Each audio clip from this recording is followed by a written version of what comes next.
ndị nwere ọka bụ na Anụkube TV ka ị na-adụrụ anyị n'ụbọchị taa.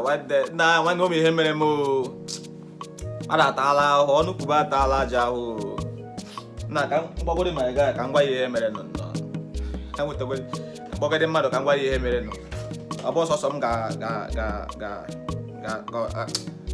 na ndị mmadụ nwere obi ndị mmadụ nwere obi ọjọọ fiakwa arụ ihomi mba nọ mụnwa ka mmadụ mechiri anya wee lesi m adaka n'ọnụ enwe. Chineke ọ bụrụ ọbụwa ka a na-eme ya. Hello nwanne, na ụmụ m chọrọ ịgwa gị ịma that your guy nke onye amị ahụ bịa nyegode m nọmba nwanne ka m nti mmadụ mmọnwụ na ụmụ onye ndidi akpọgodi ya na ka etigodi ya mmọnwụ ịghọta na ihe mmadụ mere m ka nwanụ gị ganụ ntịnụ nna nwanne akpọ ụyọkọta mekpakwa ụdị ọda dị mejesi ka rie nri na ịmagọnụ onto one level na ịghọtagodo aka ntị wee sị ka m jee rie nri nwanne ya ka m rụsiri na one restaurant dị n'ogbe ịghọtago.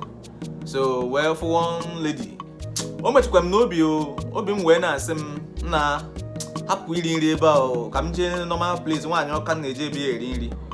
Nwaanyị ọka ahụ gwara gị nke ahụ kpọrọ gị jee dadị na that woman that nwaanyị ọka ahụ na-esi ofe ọha wee ebe a ka m kwesịrị ịga rie nri nwanne.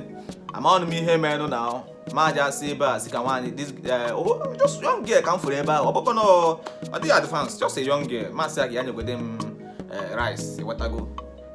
Asị na ihe m nwejere of rice and salad masị ya tinye atọrọ atọ ịghọtago maka na adị nwanne ihe agụụ mere m adịrọ mma. Na nwanne masị ya nye m anụ anaghị m ele anya this girl wetere m anụ m eburu nri ilo ya ịghọtago. Nwanne m emepe food just dị n'anya na screen na ị ga-afụ m ga-esendere gị na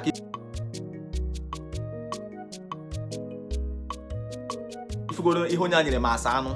Ime ihe onye a nyere m asa anụ guy ịma guy this girl ga were buns fry ya buns onye kpọọ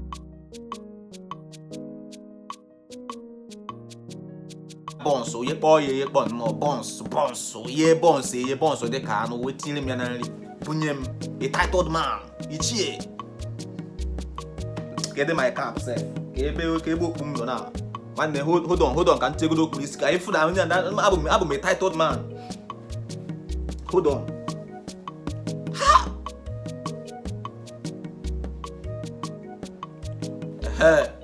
So if you go home now, I'm a titled man. Ichie like me, get my bead self.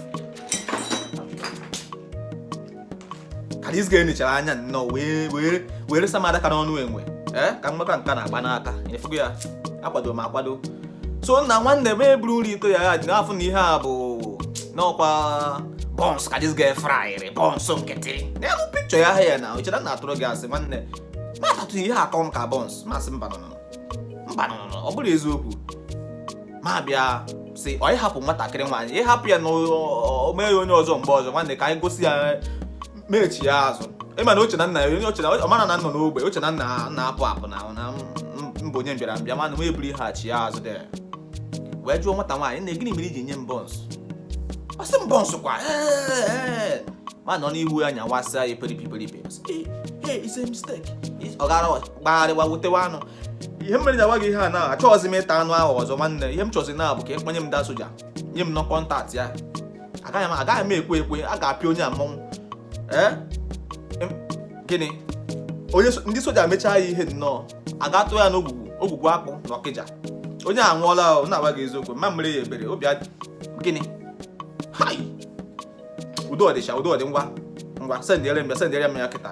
Udo ọdị imagine bọnsụ nkịtị ka mmadụ nọ ga-eghe fry ya bọnsụ wee mere m anụ. Nsogbu adịrọ ka m kpọọ onye soja abịa nọ ihe m ga-eme onye a adịrị adị. Akpa ndị mmadụ nwere obi arụ.